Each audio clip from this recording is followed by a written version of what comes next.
ఈ సైకో గాడికి తెలియచెప్తున్నా, పవన్ కళ్యాణ్ సైకో వెధవకి చెప్తున్నా, ఒరే సైకో వెధవా, నీకు ఒక ఆడపిల్ల ఉంది, ఆ పిల్ల పెద్దదవుతుంది, గుర్తు పెట్టుకొని వెనక బతికే ఉంటాను, రక్త కన్నీరు పెట్టుకుంటావు, దరిద్రపు నా కొడక. నా భార్య నిన్ను మాట్లాడేందుకు నిన్ను ఏమైనా వచ్చురా.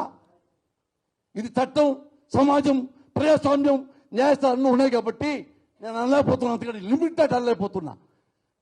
నాగరికత నేర్చుకో, సంస్కృతి నేర్చుకో, మానవత్వం తెచ్చుకో, ఆడవాన్ని గౌరవించు. నీకేం తెలుసురా ఆడదాన్ని గౌరవించుతావు? నువ్వు పొల్లకి చీర కట్టినా చీర చూస్తావు అమ్మాయి ఎవరని. నువ్వు చూడా మార్కు, నీ వ్యక్తిగతాలు తీసేయి. నీకు కుదరకపోతే నువ్వు రాజకీయాల నుంచి వెళ్ళిపోయి ఏ చావైనా చావు. డబ్బులు సంపాదించా, కానీ నా కొడుకులు గొప్పతనం నేను సంపాదించలేకపోయా. ఎన్నాళ్ళు ఈ ఆరాటం అప్పుడు అనుకున్నా, ఓకే రాజకీయాలు బాగు చేయడానికి చాలామంది ఉన్నారు, చెడగొట్టడానికి అంతే మంది ఉన్నారు. కాబట్టి ఇక్కడి నుంచి నేను చచ్చిపోయేదాకా నా కుటుంబం కోసమే నేను పాటుపడాలనుకుంటున్నా, నా బిడ్డల కోసం, నా భార్య కోసం. ఇంతే తప్ప నేను ఎవరన్నా తిట్టారనో, ఎవరన్నా కేసులు పెట్టారనో, ఐ డోంట్ కేర్. పోసానికి వాడు కొట్టాడు, చంపాడు, వచ్చబోసేవాడా పోసాని కృష్ణమురళి మీకు తెలుసుగా. 40 ఏళ్ళ నుంచి నేను మీకు తెలుసు. నాకు నేనేం చేస్తున్నాను ఈ 2 రోజులు నా కొడుకే నన్ను నాకు బాధ వేస్తుంది. ఎప్పుడు ఇంత నేను అగ్లీగా నా ముఖం నాకే కనపడుతుంది. పిల్లోడు క్వశ్చన్ చేస్తే 2 రోజుల నుంచి ఇదే క్రైయింగ్ లైక్ ఇది. చాలా చాలా కన్నీళ్ళు ఇప్పుడు పెట్టలేదు, కానీ నేను చనిపోయేంతగా ఆ క్వశ్చన్స్కి ఆన్సర్ చేయలేకపోయా. అందుకని ఇక్కడ నుంచి నా బిడ్డల కోసం, నా కుటుంబం కోసమే నా జీవితాన్ని అంకితం చేసుకుంటా. నేను జగన్మోహన్ రెడ్డి గారు, ఐ లవ్ యూ. మీరు నన్నెంతో ఆదరించారు. నాకు ఎమ్మెల్సీ ఇస్తాన్నారు, రాజ్యసభ ఇస్తారు, ఎమ్మెల్యే ఇస్తారు, ఏమైనా అడిగినా ఇచ్చా, వద్దని చెప్పాను. ఆయన నన్ను ఒక తమ్ముళ్ళలాగా బాగా చూసుకున్నారు, అభినందించారు. అలాగే నారా చంద్రబాబు నాయుడు గారు మిమ్మల్ని ఎంతో గొప్పగా గౌరవించా, అది మీకు తెలుసు. మీకోసం 2 లక్షలు నా ఓన్ డబ్బుతో ఫుల్ పేజీ మీ గురించి రాశా.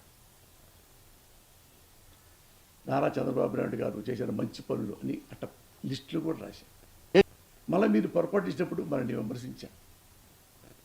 దాని గురించి ఇప్పుడు నాకే బాధ అయితే ఏం లేదు, కానీ నేను ముఖ్యంగా రాజకీయ నాయకులందరికీ నేను నమస్కారం చెబుతూ, ఇన్ని సంవత్సరాల పాటు నన్ను ఆదరించారు.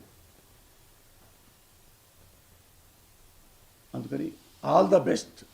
ఈ సంవత్సరం ఇక్కడి నుంచి, ఈ రోజు నుంచి నేను చనిపోయేదాకా నా బిడ్డల కోసం, నా కుటుంబం కోసమే నేను బతుకుతా. ఏ రాజకీయాల గురించి నేను మాట్లాడను, ఏ ఒక్క రాజకీయాల గురించి కూడా మాట్లాడను.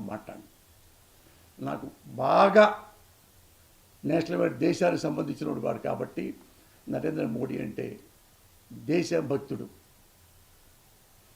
అలాంటి వాడిని మాత్రం ఎప్పుడన్నా ఒక మాట అంటే చాలా గొప్పవాడండి, దేశభక్తుడు. ఆ మాత్రం అయితే అంట మన దేశం కాబట్టి, మన దేశభక్తుడు కాబట్టి, గొప్ప ఎవరెస్ట్ అంతా గొప్పడు కాబట్టి. అది కూడా రాజకీయాల గురించి నేను మాట్లాడను. అదొక్కటే. ఒక దేవుణ్ణి ఎలాగ నన్ను ఒక భక్తితో నమస్కరిస్తాను.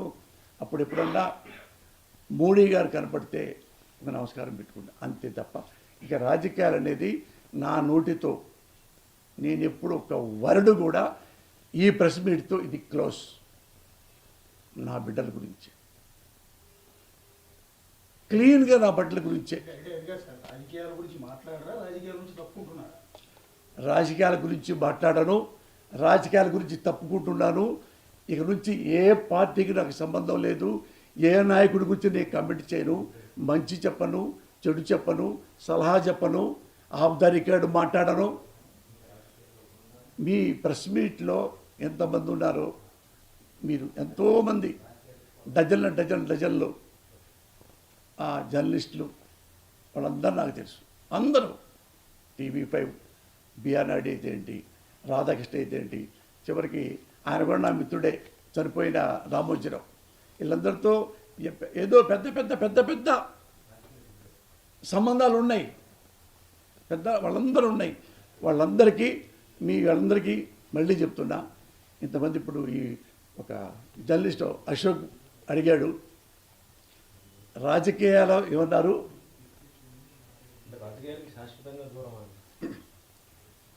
రాజకీయాల గురించి అంటే ఇప్పుడు ఇంకా క్లియర్గా చెప్పమంటావా? అరటిపండు వదిలించినట్టుగా నేను ఈ దేశంలో ఉన్న ఏ పార్టీ గురించి ఇక నేను మాట్లాడను. Not only YCP, not only Jaganmohan Reddy గారు, నాట్ ఓన్లీ చంద్రబాబు గారు, ఎవ్వరి గురించి ఏ పార్టీ గురించి ఏ పార్టీ ఆఫీస్కి వెళ్ళను. మామూలుగా వెళ్ళేవాడిని కదనుకో, ఏమొచ్చినా సరే, టీవీలో వచ్చినా ఇంకోటి వచ్చినా నా బ్రెయిన్లోంచి రాజకీయం అనే మాట తీసి పారేశా.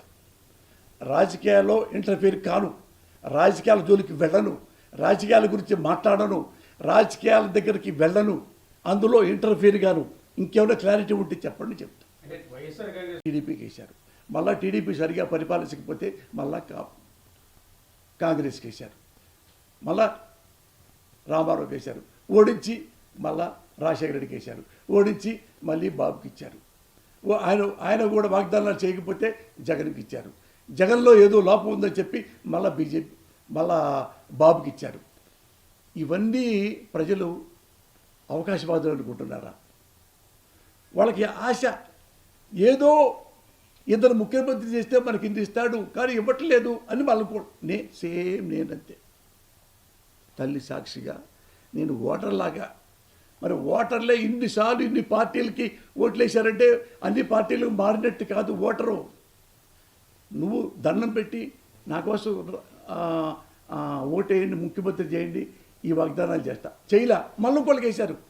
నా భావం అదే, నా బాధ అదే, నా నిజం కూడా అదే. అది నేను చేసిన రాజకీయాలు ఇప్పుడు వరకు. అందుకని అడ్డమైన రాజకీయాలు, వాడిని తిట్టాలి, వాడిని కొట్టాలి అలాంటివి నాకు తెలియదు. ఇప్పుడు మనస్సాక్షిగా నేను నా కుటుంబం కోసం, నా బిడ్డల భవిష్యత్తు కోసం, ఇన్నాళ్ళు రాజకీయాలు మన కోసం, మన సర్వీస్ కోసం అని చెప్పి నేను దూరేసి అన్నీ చేస్తున్నానంటే, నా ఇల్లు నేను పెళ్లి చేసుకుని నా భార్య కోసం, నా బిడ్డ కోసం అట్టనుంటే నా బిడ్డ బీటెక్ చెప్పేవాడు కాదు, ఇంకో బిడ్డ డిగ్రీతో ఆగిపోయేవాడు కాదు. నాకంటే తెలివిగలవాళ్ళు నా కొడుకులు ఇద్దరు. బికాజ్ ఆఫ్ మై నెగ్లిజెన్సీ, నా అలసత్వం మూలంగా నా బిడ్డలు ఇంకా గొప్పగా ఎదగాల్సింది.